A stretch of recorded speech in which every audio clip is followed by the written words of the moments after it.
डोभाल जी और प्रदेश संगठन सचिव आदरणीय भुवन भगत जी, यहाँ पर उपस्थित यहाँ के जनप्रिय विधायक आदरणीय बंशीधर भगत जी, यहाँ पर वंदनीय मातृशक्ति एवं पूर्व सैनिक सभी भाइयों,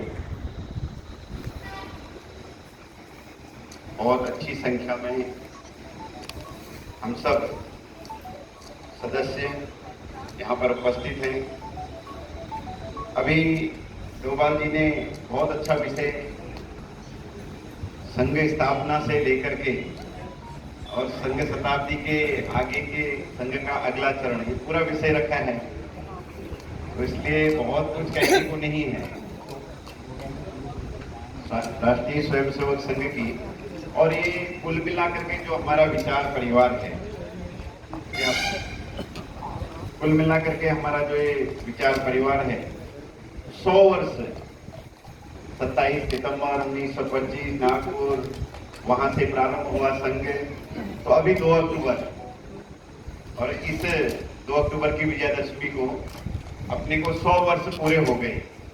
डॉक्टर हेडगेवार जी ने संघ प्रारंभ किया तो बहुत सूक्ष्म, जैसा डोभाल जी ने बताया कि मन के अंदर विचार भाव तो बहुत प्रकार से, एक तो भारत का इतिहास का अध्ययन, दूसरा उस समय परिप्रेक्ष्य में घटित घटनाएं, वो चाहे खिलाफत आंदोलन का विषय हो या फिर अन्य और देशभक्ति से संबंधित और सारी बातें हो।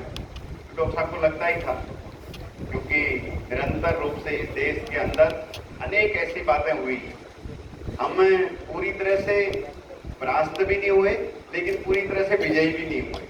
तो इसलिए सतत संघर्ष चलता रहा। तो डॉक्टर साहब को लगता था कि ये आजादी तो मिलनी निश्चित है, लेकिन ये संघर्ष समाप्त होना चाहिए और ये सब सारी ताकत इस देश के निर्माण में लगनी चाहिए। और इसका जो मूल है उस देश में रहने वाला अपना हिंदू समाज है, इसलिए इसको संगठित होना चाहिए, इसको जागृत होना चाहिए, इसके अंदर राष्ट्रभाव का जागरण होना चाहिए। और इसलिए ऐसा सोच करके उन्होंने 1925 के अंदर अपने घर में ही 15-16 लोगों को, आज भी अगर आप नागपुर में संघ के मुख्यालय जाएंगे तो 15-16 लोगों के नाम लिखे हुए हैं। तो वहां से प्रारंभ हुआ और उन्होंने कहा विजयादशमी के दिन आज से हम इस समाज को संगठित करने का काम प्रारंभ करते हैं। तब नाम भी नहीं था संघ का, फिर बाद में धीरे धीरे नाम रखा गया, फिर ऐसे गुरु माना गए, फिर कार्य पद्धति बनी। जैसा आपने कहा कि प्रारंभ में सैनिकों के द्वारा ट्रेनिंग और सैनिकों के ही द्वारा घोष सिखाने का काम, ऐसा अनेक प्रारंभ काल में बहुत बड़ा योगदान अपने पूर्व सैनिकों ने। और हम सब जानते हैं संघ के एक सरसंघ चालक जो कुछ समय के लिए डॉक्टर साहब नियुक्त करके गए, वो भी एक पूर्व सैनिक थे। तो बहुत बड़ा योगदान अपने पूर्व सैनिकों का रहा। लेकिन प्रारंभ